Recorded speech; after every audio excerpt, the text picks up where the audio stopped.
Bismillahirrahmanirrahim. Assalamualaikum warahmatullahi wabarakatuh.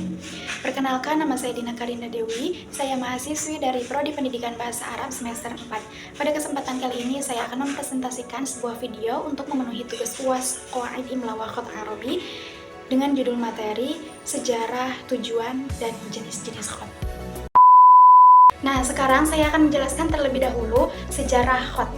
Seni khat atau kaligrafi Arab memiliki sejarah panjang yang dimulai sejak awal perkembangan Islam. Kata khat sendiri dalam bahasa Arab berarti garis atau goresan, dan dalam konteks Islam, khat adalah seni menulis huruf Arab dengan indah dan juga teratur. Keindahan khat tidak hanya terlihat pada bentuknya saja, tetapi juga menyimpan nilai spiritual yang mendalam karena banyak digunakan untuk menulis ayat-ayat Al-Quran, hadits, dan juga karya-karya ilmiah dalam peradaban Islam.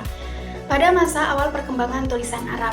Nah, sebelum masuknya Islam, bangsa Arab telah mengenal tulisan Arab yang berasal dari perkembangan huruf nabatean. Nah, huruf-huruf ini kemudian disederhanakan dan dipakai oleh bangsa Arab di semenanjung Arabia. Namun, bentuk tulisan Arab pada masa itu masih sederhana, belum memiliki tanda baca, harokat, ataupun titik yang membedakan huruf satu dengan yang lainnya. Yang kedua adalah pada masa Nabi Muhammad SAW. Nah, ketika Nabi Muhammad SAW menerima wahyu dari Allah, ayat-ayat Al-Quran pertama kali ditulis oleh para sahabat Nabi yang disebut sebagai Al-Wahyu atau penulisan wahyu. Nah, media yang digunakan saat itu sangat sederhana, seperti kulit binatang, pelepah kurma, batu tipis, ataupun tulang.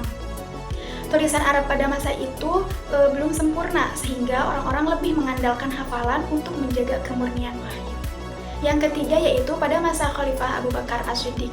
Nah, setelah wafatnya Nabi Muhammad SAW, banyak para penghafal Al-Quran gugur dalam peperangan. Nah, hal ini membuat Umar bin Khattab mengusulkan kepada Khalifah Abu Bakar untuk mengumpulkan seluruh catatan Al-Quran menjadi satu mushaf.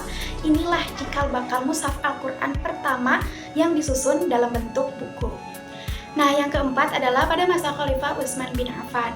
Ketika Islam menyebar ke berbagai wilayah seperti Persia, Syam, Mesir, mulai muncul perbedaan dalam cara membaca Al-Quran karena perbedaan dialek di setiap daerah. Untuk menjaga keseragaman bacaan, Khalifah Utsman bin Affan memerintahkan penyalinan mushaf Al-Quran dalam satu standar tulisan yang kemudian dikenal sebagai Ras Ismani.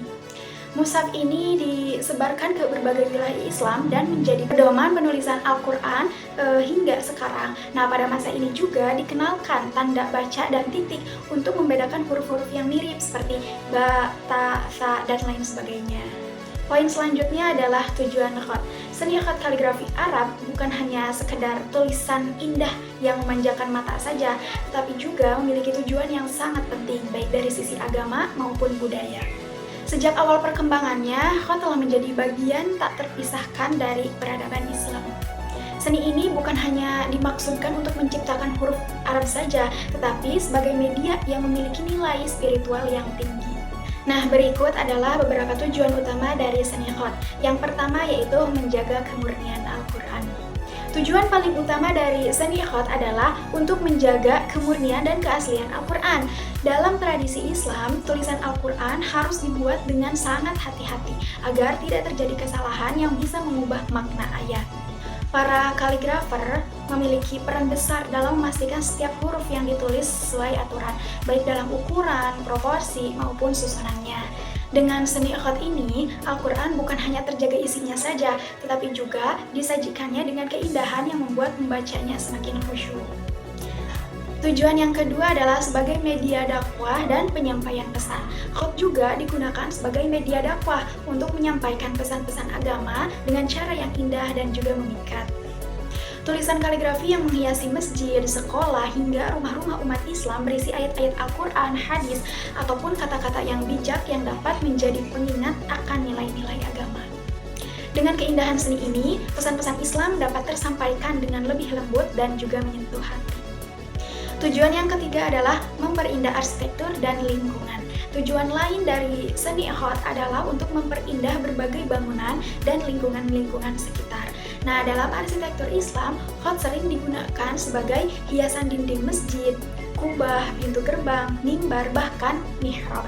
Misalnya, kita dapat melihat kaligrafi ayat kursi yang diukir di atas pintu masjid atau tulisan basmalah yang melingkar di kubah. Dengan seni ikhot ini, suasana bangunan menjadi lebih sakral dan juga penuh makna. Poin selanjutnya adalah jenis-jenis ikhot. Seni ikhot berkembang sangat pesat seiring meluasnya peradaban Islam ke berbagai penjuru dunia. Dari satu wilayah ke wilayah lain, para kaligrafer menciptakan beragam gaya tulisan yang indah, unik, dan memiliki fungsi masing-masing. Berikut adalah beberapa jenis ikhot yang paling terkenal dalam sejarah Islam. Yang pertama adalah khot kufik. Khot kufik merupakan gaya tulisan Arab tertua dalam sejarah Islam. Nama kufik sendiri diambil dari kota Kufah, Iran, yang menjadi pusat perkembangan seni khot pada masa awal. Ciri khas khot kufik adalah bentuk hurufnya yang tegas, kaku, geometris, dan terkesan kotak-kotak. Nah, tulisan ini banyak digunakan pada masa awal Islam untuk menulis mushaf-mushaf Al-Quran dan juga sebagai hiasan pada arsitektur bangunan Islam seperti masjid dan monumen-monumen lainnya. Karena bentukannya yang kokoh dan monumental, khot kufik sering digunakan untuk ukiran di batu, kayu, ataupun di logam. Nah, jenis khot yang kedua adalah khot naskhi. Khot naskhi merupakan salah satu jenis tulisan Arab yang paling populer dan banyak digunakan hingga saat ini. Nah, kata naskhi sendiri berarti salinan, karena khot ini sering digunakan untuk menyalin buku dan mushaf Al-Quran. Ciri khas khot naskhi ini adalah bentuk hurufnya yang luas, bulat, rapi, dan mudah dibaca. Inilah alasan mengapa mushaf Al-Quran banyak menggunakan khot naskhi sebagai gaya tulisannya. Nah, jenis khot yang ketiga adalah khot sulus. Khot sulus ini terkenal dengan bentuk hurufnya yang besar, panjang, dan juga memiliki banyak lekukan yang indah. Nama sulus sendiri berarti sepertiga karena 1/3 pena digunakan untuk membuat ketebalan garisnya. Khot ini sering digunakan untuk menulis hiasan dinding masjid, pintu gerbang, kubah, dan karya seni kaligrafi monumen lainnya. Bentukannya yang anggun menjadi khot sulus sebagai simbol keindahan dalam seni kaligrafi Islam. Jenis khot yang keempat adalah khot diwani. Khot diwani ini berkembang pada masa pemerintahan Turki Utsmani. Gaya tulisan ini memiliki ciri khas huruf-huruf yang melengkung indah dan tersusun rapi, sehingga terlihat sangat elegan. Khot diwani sering digunakan untuk menulis dokumen resmi, surat-surat kerajaan, dan dekorasi istana. Selain keindahannya, khot diwani ini juga dikenal sebagai tulisan yang rumit dan sulit dipalsukan. Jenis khot yang kelima adalah khot riq'ah. Khot riq'ah adalah jenis tulisan yang sederhana, cepat dibuat, dan juga praktis. Karena kepraktisannya, khot ini sering digunakan untuk tulisan sehari-hari, seperti menulis catatan atau surat-surat pribadi. Ciri khasnya adalah huruf-huruf yang pendek, ramping, dan sedikit dekorasi. Meskipun sederhana, khot riq'ah ini tetap memperhatikan unsur keindahan tulisan Arabnya. Jenis khot yang keenam adalah khot Farisi. Nah, khot Farisi atau dikenal juga dengan sebutan nama Nasta'liq berkembang di wilayah Persia dan Asia Tengah. Gaya tulisan ini sangat terkenal dalam karya-karya sastra, puisi, dan kaligrafi di dunia Persia. Ciri khas khot Farisi ini adalah bentuk hurufnya yang miring ke kanan dan lekukannya yang lembut dan juga anggun. Khot ini terlihat sangat elegan sehingga banyak dipakai untuk seni lukis kaligrafi yang dipajang sebagai hiasan. Jenis khot yang terakhir adalah khot Maghribi. Khot Maghribi berkembang di wilayah Afrika Utara, khususnya Maroko, Aljazair, dan Tunisia. Nah, ciri khasnya adalah garis-garis yang tebal, huruf-huruf yang bulat, serta gaya tulisan yang sedikit berbeda dari khot-khot di Timur Tengah. Khot ini banyak digunakan untuk menulis mushaf Al-Quran dan dekorasi masjid di wilayah Maghribi. Setiap jenis khot ini memiliki sejarah, keunikan, dan nilai-nilainya tersendiri. Mereka tidak hanya menjadi media untuk menulis ayat-ayat Al-Quran saja, tetapi juga untuk simbol kejayaan peradaban Islam yang menyatukan seni, ilmu, spiritual dalam satu goresan indah. Dengan mempelajari jenis-jenis khot ini, kita dapat lebih menghargai warisan budaya Islam yang telah bertahan dan berkembang selama berabad-abad.